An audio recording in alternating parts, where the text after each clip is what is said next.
Today we explore two mysteries of the great Tao: weakness and non-being.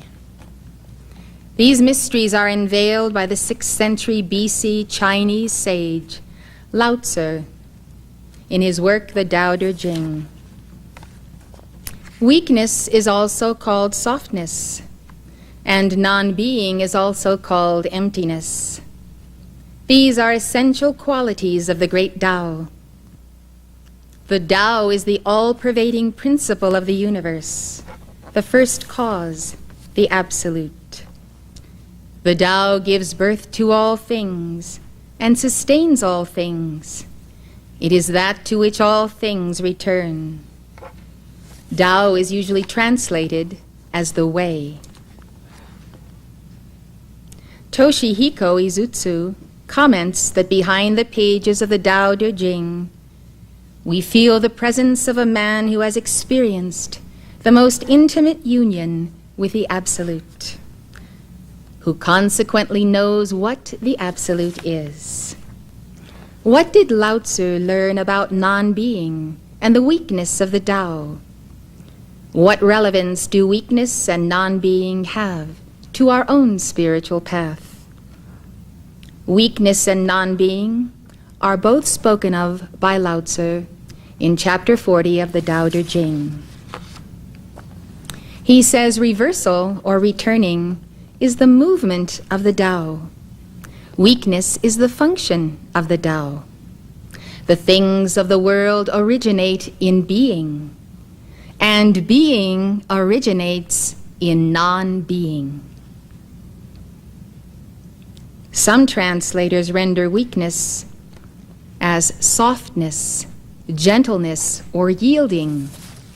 Lao Tzu says that the quality of true weakness overcomes strength. There is nothing softer or weaker than water, he writes, and yet there is nothing better for attacking hard and strong things.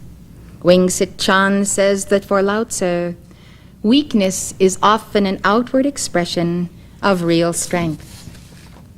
Raymond Van Over explains, he who is completely identified with a course of nature flows effortlessly with it, never fighting or resisting such infinite power, but utilizing its strength for his own fulfillment. As water finds its way, gently, effortlessly, yet touching all points, so does the superior man conduct himself. In psychological terms, this implies the destruction of arrogance, egotism, and desire, the destruction of the restless spirit that seeks to conquer and serve its own ends. To accomplish effortlessly is the virtue of natural man, the man who has Tao. You can think of weakness or softness as a receptive mode where unnatural, forceful human actions give way to the natural movement of the Tao. The understanding God has given me is that softness is a spiritual attitude or a mode that allows you to receive and to hear the voice of God speaking to you. You have to be very attuned and quiet, very soft, to hear the inner voice of God when everything around you is competing for your attention and your energy. God doesn't always use thunder and lightning to get your attention. After fasting 40 days and 40 nights, the prophet Elijah stood upon Mount Horeb, and behold, the Lord passed by, and a great and strong wind rent the mountains and brake in pieces the rocks before the Lord. But the Lord was not in the wind. And after the wind, an earthquake. But the Lord was not in the earthquake. And after the earthquake, a fire. But the Lord was not in the fire. And after the fire, a still small voice. The still small voice is the voice of the abiding presence of God. Whether you call it the inner Christ, the inner Buddha, or the inner Tao. The still small voice comes to us with unerring direction, comfort, teaching, and if need be, a strong note of warning. Said Gandhi, "The only tyrant I accept in this world is the still small voice." Isaiah prophesied, "Though the Lord give you the bread of adversity and the water of affliction, yet shall not thy teachers be removed into a corner any more, but thine eyes shall see thy teachers, and thine ears shall hear a word behind thee saying, This is the way, walk ye in it, when ye turn to the right and when ye turn to the left." The ancient prophets listened to God speaking to them. It was one voice and a single voice. Attempting to ridicule the process of receiving the word of the Lord, an interviewer who interviewed me on television remarked to a vivid audience, "She hears voices," which of course implies that you belong in the nut house. And so, having been encouraged by the prompter to interrupt during this wild interview, I said, "I don't hear voices. I hear the voice of God." One voice, one single voice. And it is that single voice that speaks to us through the I am presence illustrated on the chart. The I am that I am, we also call the causal body. And this causal body is like unto the great Tao of Taoism. "Hear, O Israel, the Lord our God is one Lord. This one God, with one voice, speaks to all of us, can be speaking to each one of us in every moment, and yet be that one God." The miracle of God is that he has individualized his presence for us. And therefore, in that presence of the I am that I am, we commune with original being. Therefore, to listen, and to listen well, is the subject of softness, gentleness, weakness. To be in a passive mode, ready to receive the power of that word. It is so powerful that it is the still, small voice. And so as we hear the voice of God, we hear the voice of one who has become God identified, the voice of an archangel, or a saint, or a master who has gone before us. We receive direction from those who have gone before, whom John the Revelator acknowledged as the saints robed in white, who were with the Lamb at the throne of God. Therefore we have friends of light in other octaves and friends of light in the earth. When we take time to listen each day, we can hear the word of Jesus Christ speaking to us, even if it is a quote from the Bible that we remember, that is recorded within us and then quickened because we need it in that moment.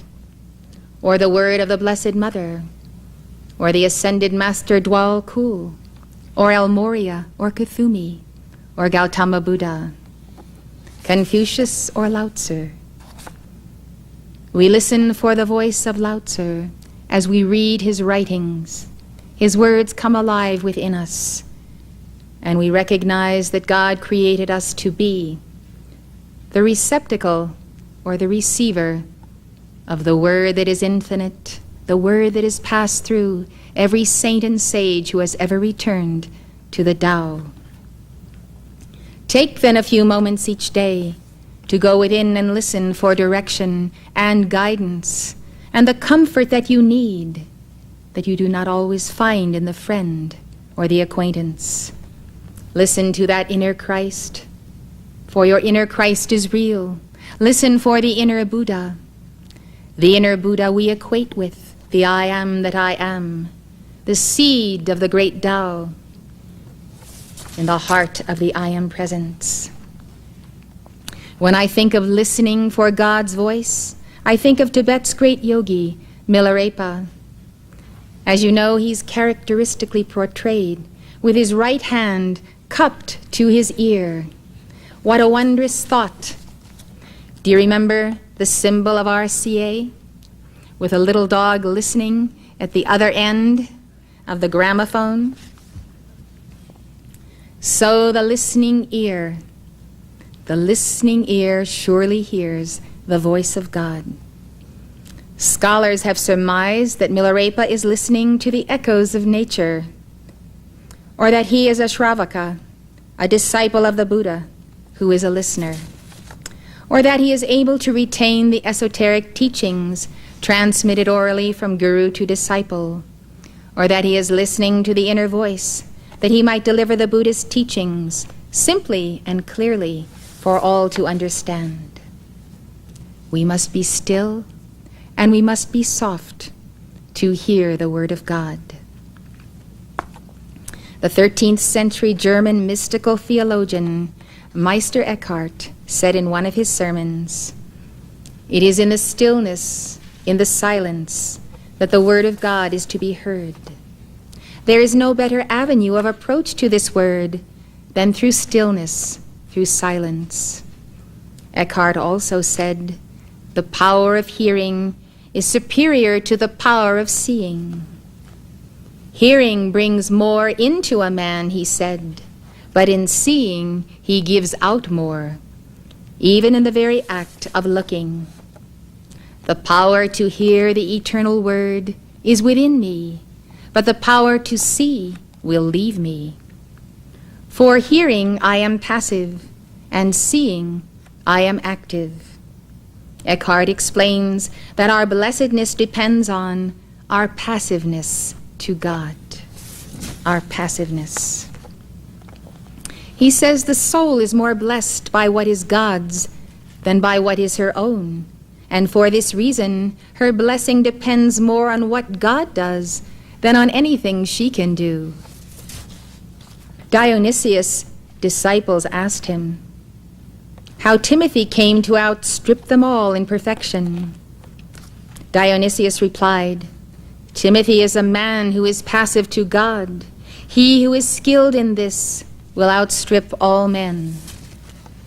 To be soft or weak means you are in this passive, receptive mode in which you can hear God. Where do you listen for the voice of God?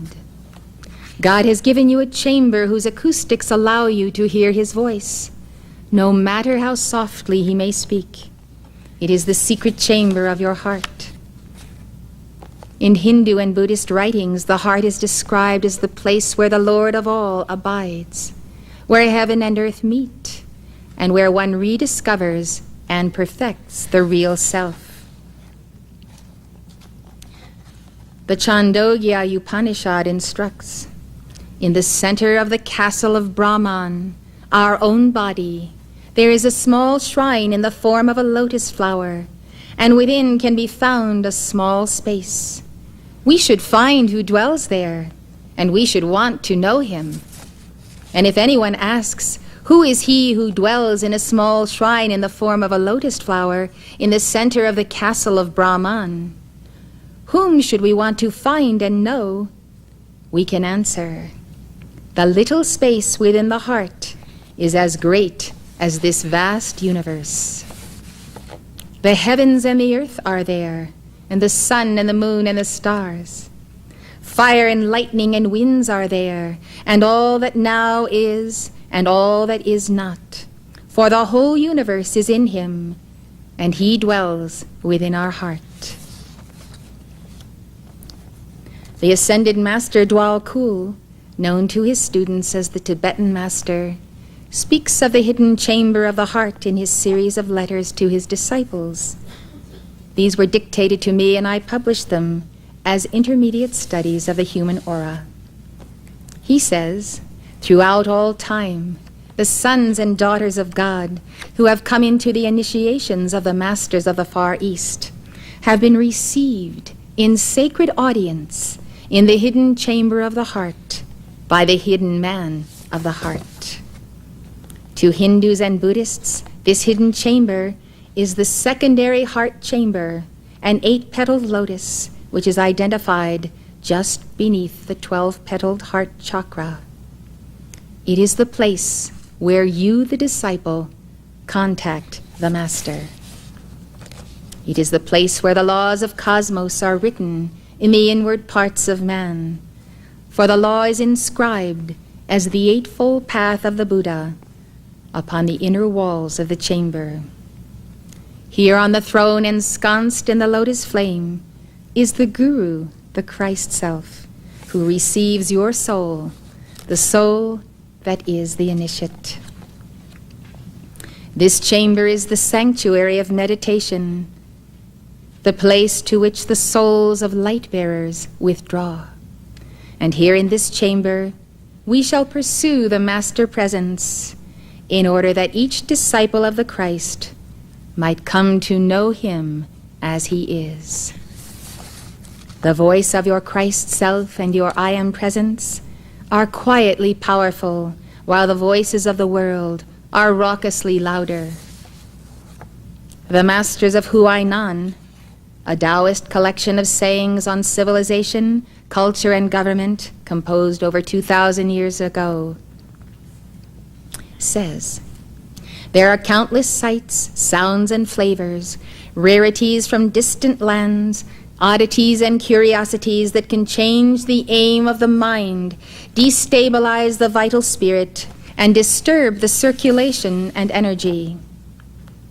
The 3rd century Neoplatonic philosopher Plotinus wrote, "We must be deaf to the sounds of the senses and keep the soul's faculty of apprehension one-pointed and ready to catch visions from on high." To catch these visions, we may have to remove ourselves from people and places and circumstances that are not conducive to our ongoing communion with God. And there are times when we simply have to be alone. John Barrymore once quipped, "God said, 'It is not good for man to be alone, but sometimes it's a great relief.'"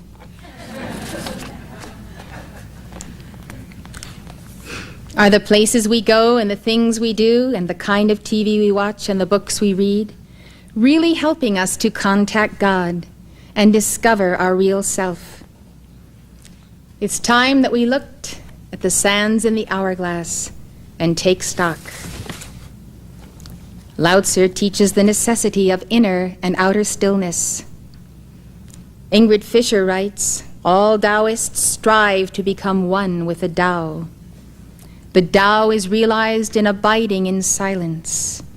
In the Tao Te Ching, silence corresponds to the return to the source. By abiding in stillness, all inner and outer activity comes to rest, and all limitations and conditions fade away. This is when the celestial light shines forth. This is when the celestial light shines forth, allowing us to behold our true selves and realize the Absolute." Lao Tzu writes of this process in chapter 56 of the Tao Te Ching.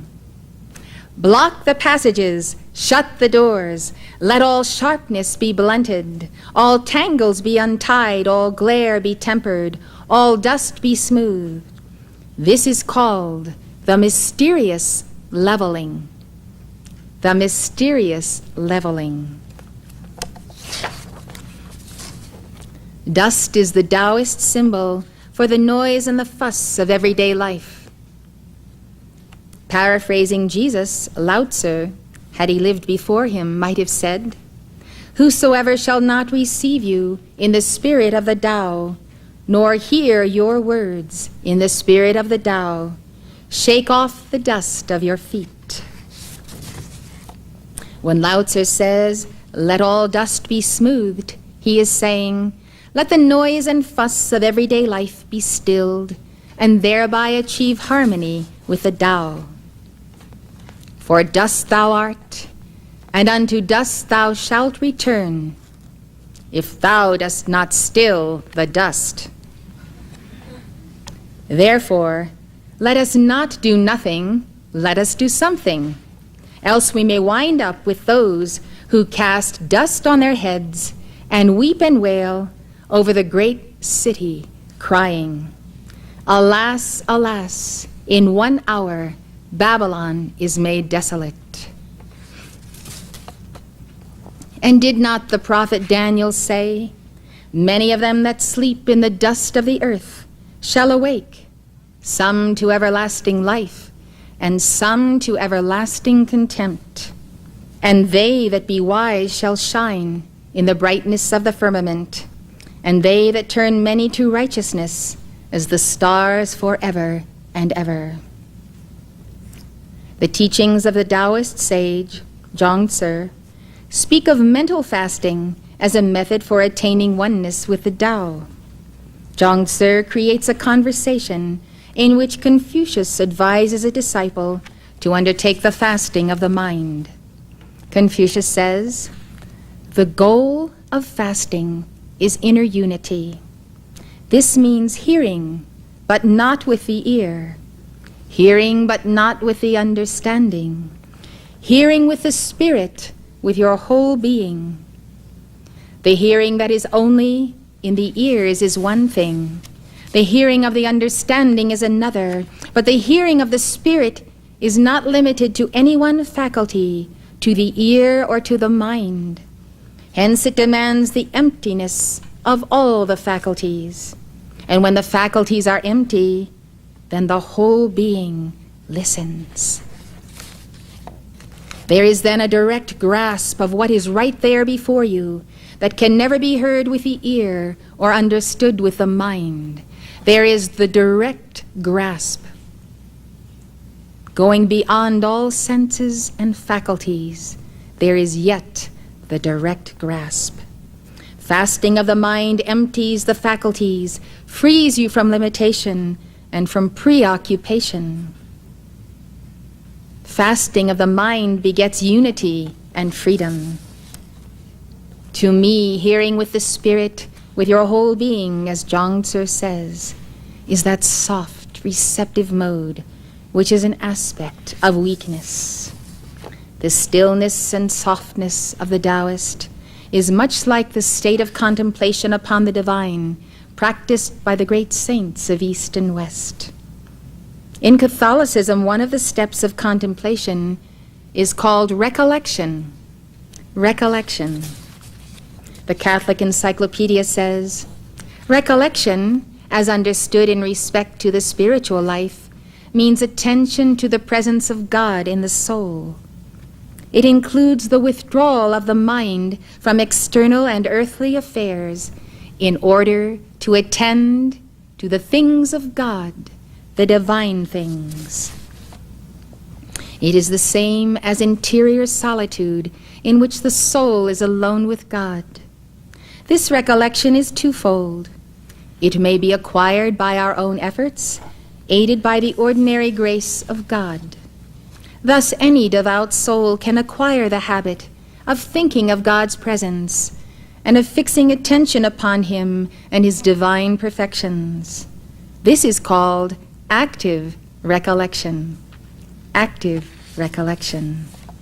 The other, called passive, does not depend upon our own efforts, but is an extraordinary grace infused by God, by which He summons together the faculties of the soul and manifests His presence and His perfections. In her work, The Way of Perfection, the 16th century saint Teresa of Avila explains the nature of the prayer of recollection. Now consider what your Master says, who art in heaven. Do you think it is of a little importance to know what heaven is and where you must seek your most sacred Father? Well, I tell you that for wandering minds it is very important not only to believe these truths, but to strive to understand them by experience. Doing this is one of the ways of greatly slowing down the mind and recollecting the soul. In sum, wherever God is, there is heaven. Without a doubt you can believe that where His Majesty is present, all glory is present. Consider what St. Augustine says, that he sought Him in many places, but found Him ultimately within himself. Do you think it matters little for a soul with a wandering mind to understand this truth and see that there is no need to go to heaven in order to speak with one's eternal Father or find delight in Him? Nor is there any need to shout. However softly we speak, He is near enough to hear us. Neither is there any need for wings to go find Him. All one need do is go into solitude and look at Him within oneself, and not turn away from so good a guest, but with great humility speak to Him as a father. Beseech Him as you would a father. Tell Him about your trials. Ask Him for a remedy against them. Leave aside any of that faint-heartedness that some persons have and think is humility. You see, humility doesn't consist in refusing a favor the king offers you, but in accepting such a favor and understanding how bountifully it comes to you, and being delighted with it. It is not true humility to say, I have the Emperor of heaven and earth in my house, for he comes to it in order to favor me and be happy with me, and out of humility I do not want to answer him or stay with him or take what he gives me, but I leave him alone. Or while he is telling me and begging me to ask him for something, I do not do so, but remain poor. And I even let him go, for he sees that I never finish trying to make up my mind. Have nothing to do with this kind of humility, daughters, but speak with him as with a father, or a brother, or a lord, or with a spouse. Sometimes in one way, at other times in another. He will teach you what you must do in order to please him. Consider that it is well worthwhile for you to have understood this truth, that the Lord is within us, and that there we must be with Him. The intellect is recollected much more quickly with this kind of prayer, even though it may be vocal. It is a prayer that brings with it many blessings. This prayer is called recollection, because the soul collects her faculties together and enters within herself to be with her God. And her divine master comes more quickly to teach her and give her the prayer of quiet than he would through any other method she might use. Those who by such a method can enclose themselves within this little haven of the soul, where the Maker of heaven and earth is present, and grow accustomed to refusing to be where the exterior senses in their distraction have gone, or to look in that direction, should believe they are following an excellent path. Saint Teresa also suggests a visualization to aid in recollection. She says, let us imagine that within us is an extremely rich palace, built entirely of gold and precious stones. In sum, built for a Lord such as this. Imagine too, as is indeed so, that you have a part to play in order for the palace to be so beautiful. For there is no edifice as beautiful as is a soul, pure and full of virtues. The greater the virtues, the more resplendent the jewels. Imagine also that in this palace dwells this mighty king who has been gracious enough to become your father, and who is seated upon an extremely valuable throne, which is your heart.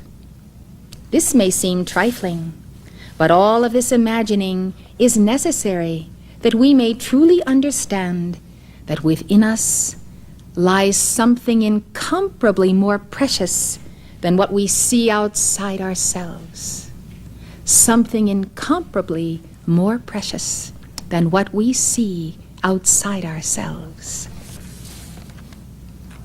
I consider it impossible for us to pay so much attention to worldly things if we take the care to remember we have a guest such as this within us. For we then see how lowly these things are next to what we possess within ourselves. You will laugh at me, perhaps, and say that what I am explaining is very clear, and you will be right. For me, though, it was obscure for some time. I understood well that I had a soul, but what this soul deserved and who dwelt within her, I did not understand, because I had covered my eyes with the vanities of the world. For in my opinion, if I had understood as I do now, that in this little palace of my soul dwelt so great a king, I would not have left him alone so often. Saint Teresa adds, but what a marvelous thing that he who would fill 1,000 worlds and many more with his grandeur would enclose himself in something so small. In fact, since he is Lord, he is free to do what he wants, and since he loves us, he adapts himself to our size. Teresa of Avila, greatly beloved by all of us, rediscovered Lao Tzu's discovery of the 6th century BC. Remember this discovery. All Taoists strive to become one with the Tao. The Tao is realized by abiding in silence. In the Tao Te Ching, silence corresponds to the return to the source. Remember, too, by abiding in stillness, all inner and outer activity comes to rest, and all limitations and conditions fade away. This is when the celestial light shines forth, allowing us to behold our true selves and realize the absolute. Remember, block the passages, shut the doors, let all sharpness be blunted, all tangles be untied, all glare be tempered, all dust be smoothed. This is called the mysterious leveling. The mysterious leveling. Jesus taught us the formula whereby in deepest love we might attain this mysterious leveling. Listen carefully. The Lord said, love your enemies, and do good and lend, hoping for nothing again, and your reward shall be great, and ye shall be children of the highest. For he is kind unto the unthankful and to the evil. Be therefore merciful, as your Father also is merciful. Judge not, and ye shall not be judged. Condemn not, and ye shall not be condemned. Forgive, and ye shall be forgiven. Give, and it shall be given unto you. Good measure, pressed down, and shaken together and running over, shall men give into your bosom. For with the same measure that ye meet withal, it shall be measured to you again. This is the mysterious leveling. You're watching Elizabeth Clare Prophet, world-renowned author and founder of Summit University. Summit University is located at the beautiful Royal Teton Ranch in Park County, Montana, just north of Yellowstone National Park. If you'd like more information, call 800-323-5228. That's 800-323-5228.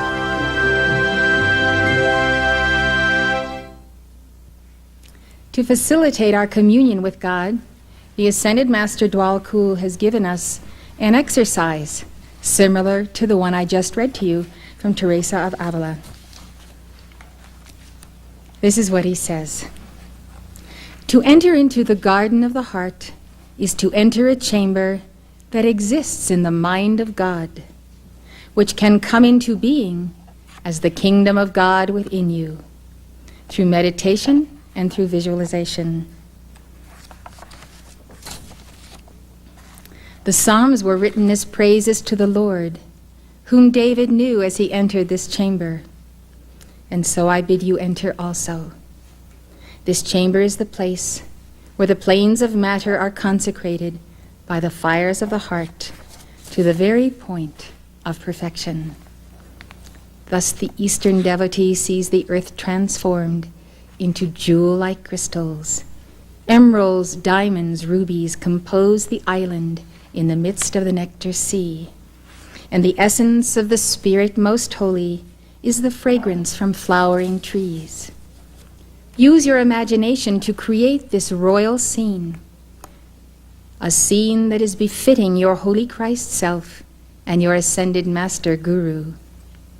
In order that you might attain the Christ consciousness of the seven rays, I give to you the exercise of visualizing each of the masters of the rays. And thus we will proceed step by step to expand the aura according to the masterful consciousness of these gurus. In all precipitation, it is well to be specific. Therefore, draw a specific outline in your mind of this bejeweled island suspended in a glistening sea. Then see yourself walking from the shores of the sea through the tropical trees and vegetation to the center and highest promontory of the island. Tropical birds and flowers of delicate and brilliant colors make the scene more vivid. And by you hear the songs of the birds as they sing the song celestial, and key the soul to the frequencies of that plane, where the ascending triangle of matter meets the descending triangle of spirit. When you come to the center of your island in the sun, visualize specifically the platform and the throne that are consecrated for the image and the sacred presence of the Master. Select a design that is richly carved, gold-leafed, and inlaid with precious and semi-precious stones, and visualize upon it a velvet cushion. Dwalkul then instructs us to ask God to walk and talk with us in this paradise garden, even as we walked and talked with the Lord God in Eden. We should invite the ascended masters, each in their turn, to sit upon the throne and teach us. Like Lao Tzu, Dwalkul would have us go within to commune with God. During that special time each day, he would have us empty ourselves of the concerns and worries of the day. Go within and be at peace. As Lao Tzu says in chapter 16 of the Tao Te Ching, reach the pole of emptiness. Abide in genuine quietude. To return to the root is to attain quietude. It is called to recover life. To recover life is to attain the everlasting. To know the everlasting is to be illumined. Now I'm going to tell you the story of Beatrice of Nazareth, a 13th century Cistercian nun, and her very real experience with her Lord Jesus Christ. It conveys the essence of softness, that receptivity that welcomes God and embraces Him fully, not partially, but fully. This experience was truly the turning point in Beatrice's spiritual development. Brunn and Apini Burgard write, already at a previous stage, Beatrice had become aware she was counting too much on her own strength, and that she must let God act within her. Little by little, meditating on Christ's passion and the mystery of the Trinity, she reaches another dimension. First of all, during Mass, after the elevation, which is the raising of the host and the wine chalice, she sees Christ on the altar, with his arms outstretched. She is literally united to him, heart to heart, and all Christ's Spirit pervades her. By means of a love pact, she agrees to do everything the Lord asks of her. By means of a love pact, she agrees to do everything that the Lord asks of her, and he impresses his image upon her as upon soft wax, to make her similar to himself. In the light of contemplation, she is stripped of her own will, so that all her acts participate in the service of God. There is no longer any distinction between active and contemplative life. The goal of the mystic is to receive the imprint of the divine image upon her soul. It is to bear upon the mirror of her soul the reflection of the Holy Christ self. Lao Tzu writes in chapter 10 of the Tao Te Ching, "In nourishing the soul and embracing the One, can you do it without letting them leave? Can you concentrate your vital force and achieve the highest degree of weakness like an infant? In cultivating and cleaning your profound mirror, can you do it so that it has no blemish? In opening and closing the gates of heaven, can you play the part of the female? Playing the part of the female is playing the part of weakness. It is being in the spiritually receptive mode to receive the divine imprint and the divine reflection." The sweetness of Beatrice is like a rare flower. As you listen to the recounting of her story, you can almost smell the fragrance of the rose of her heart, even the rose of Sharon, which is another name for Jesus. Many of you know that the practice of the presence of God was the point of self-mastery of Brother Lawrence, a 17th century lay Carmelite. The story of his devotion is told by Abbé Joseph de Beaufort in the book, The Practice of the Presence of God.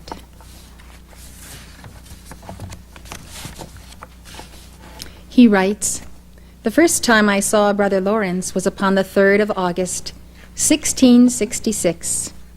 He told me that he had been the footman to Monsieur Fubert, the treasurer, and that he himself was a great awkward fellow who broke everything. Brother Lawrence said that he had desired to be received into a monastery, thinking that he would there be made to smart for his awkwardness and the faults he should commit, and so he should sacrifice to God his life with its pleasures. But God had disappointed him, he having met with nothing but satisfaction in that state. He told me that we should establish ourselves in a sense of God's presence by continually conversing with him, that it was a shameful thing to quit his conversation in order to think of trifles and fooleries. With him the set times of prayer were not different from other times. He retired to pray according to the directions of his superior, but he did not want such retirement nor ask for it, because his greatest business did not divert him from God. He said that useless thoughts spoil all, that the mischief began there, but that we ought to reject them as soon as we perceive their impertinence to the matter in hand, or our salvation, and return to communion with God. Brother Lawrence also said that it was a great delusion to think that the times of prayer ought to differ from other times. As Brother Lawrence had found such advantage in walking in the presence of God, it was natural for him to recommend it earnestly to others. But his example was a stronger inducement than any arguments he could propose.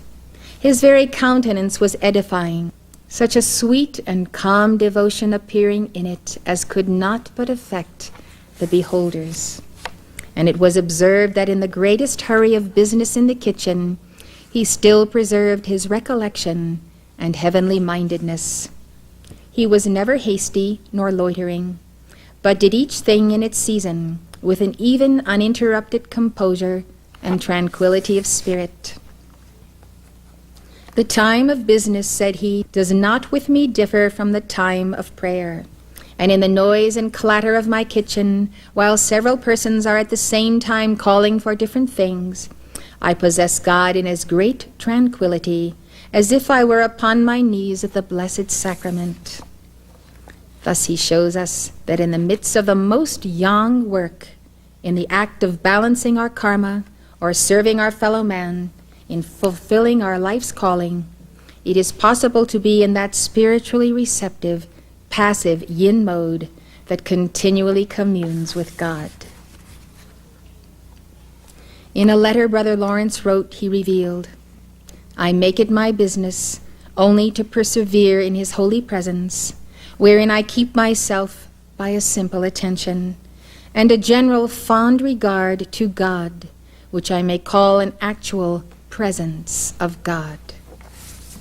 Or to speak better, an habitual silent and secret conversation of the soul with God, which often causes me joys and raptures inwardly, and sometimes also outwardly, so great that I am forced to use means to moderate them and prevent their appearance to others." Surely this was a devotee who was one with the great Tao. He had unlocked the true mystery of weakness and found therein his greatest strength. By being in a state of continual weakness or softness, communing with God day and night, Brother Lawrence was able to tap the unfailing source of strength and joy and the powerful peace of the Tao. He could truly answer yes to the question Lao Tzu asks in the Tao Te Ching. Can you keep the unquiet physical soul from straying? Hold fast to the unity and never quit? Remember, all Taoists strive to become one with the Tao. The Tao is realized in abiding in silence. In the Tao Te Ching, silence corresponds to the return to the source. Remember, by abiding in stillness, all inner and outer activity comes to rest, and all limitations and conditions fade away. This is when the celestial light shines forth, allowing us to behold our true selves and realize the Absolute. Let us take up lines 3 and 4 of chapter 40 of the Tao Te Ching on the mystery of non-being. They read, "The things of the world originate in being, and being originates in non-being. The things of the world originate in being, and being originates in non-being." The term non-being might sound somewhat foreboding and untouchable. After all, how can anything that exists be non-being? Quite simply, to Lao Tzu, non-being is that which is nameless, imperceptible, indescribable. It is so absolutely transcendent that he cannot find words to describe it. So he calls it non-being. The word that comes to my mind as I contemplate the mystery of the ineffable is unbeing, meaning that the ineffable cannot be circumscribed. The 3rd century philosopher Wang Pi taught that non-being is the ultimate principle that underlies and unites all things, and that non-being is the equivalent of the Tao. Non-being is the equivalent of the Tao. In his famous commentary on the Tao Te Ching, Wang Pi says, "All being originated from non-being. The time before physical forms and names appeared was the beginning of the myriad things. After forms and names appear, Tao develops them, nourishes them, and places them in peace and order, that is, becomes their mother. This means that Tao produces and completes things with the formless and nameless. Thus they are produced and completed, but do not know why. Indeed, it is the mystery of mysteries. To realize true being," he says, "it is necessary to return to non-being." As Lao Tzu writes at the beginning of chapter 40, returning is the movement of the Tao. Returning is the movement of the Tao. Can you visualize the great sphere of light that is the Tao perpetually turning? And suppose it were a wheel, and on this wheel were a thread, and as it turned, it enfolded the thread into itself, and that we are on the end of this thread. Returning is the movement of the Tao. We couldn't return unless the Tao moved. That is our return, winding us back to the source.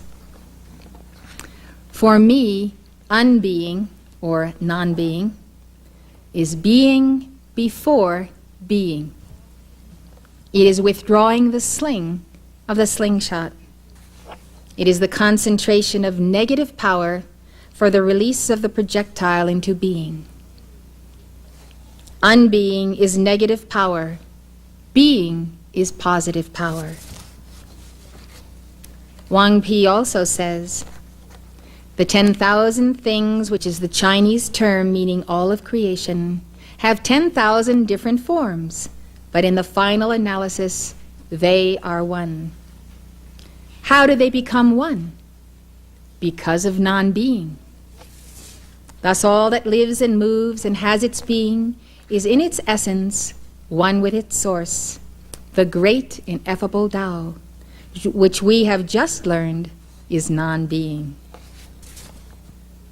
Anna Seidel further explains that non-being does not mean nothingness, but rather the absence of perceptible qualities. In this sense, I would compare non-being to the Buddhist term suchness, or undifferentiated suchness.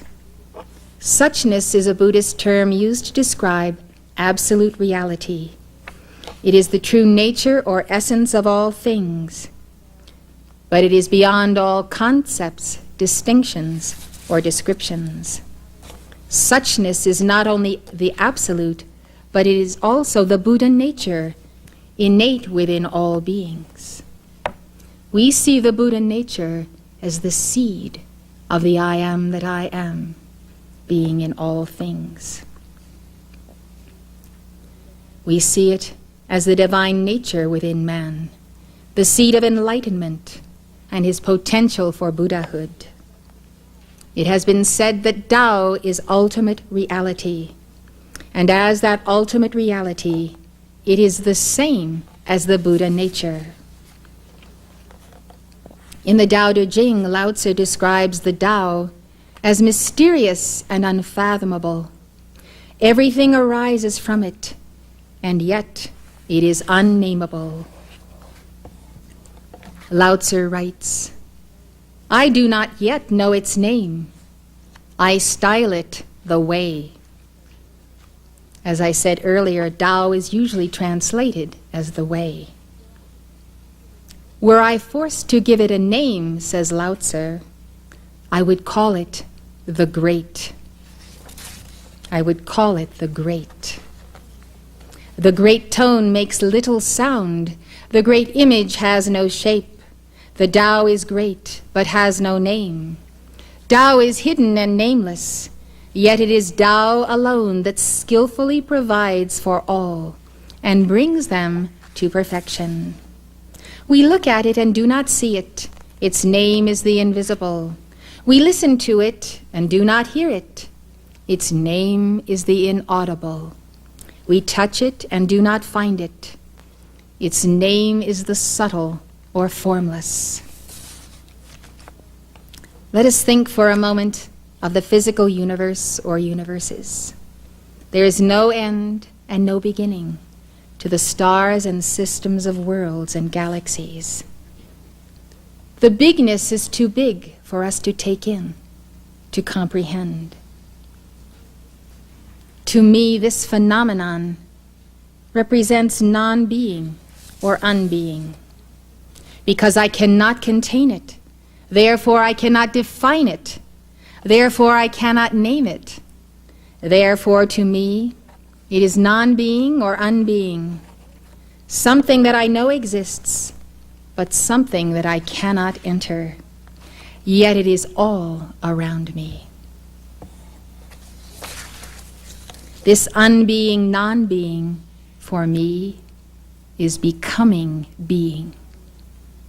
That is, it is coming into my awareness, and when and if in some plane of being I can contain it, then for me it shall no longer be unbeing or non-being. It shall be being.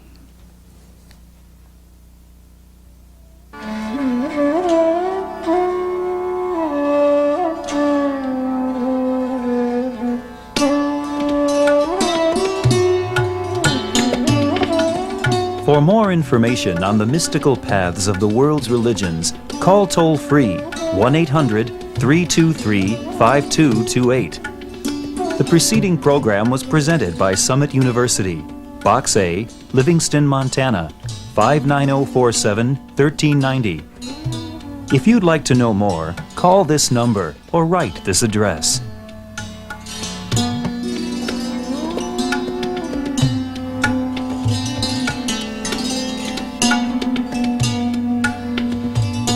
For your free copy of Elizabeth Clare Prophet's best-selling book, The Human Aura, call this toll-free number, 1-800-323-5228. This is a limited-time offer, so call now for your free book.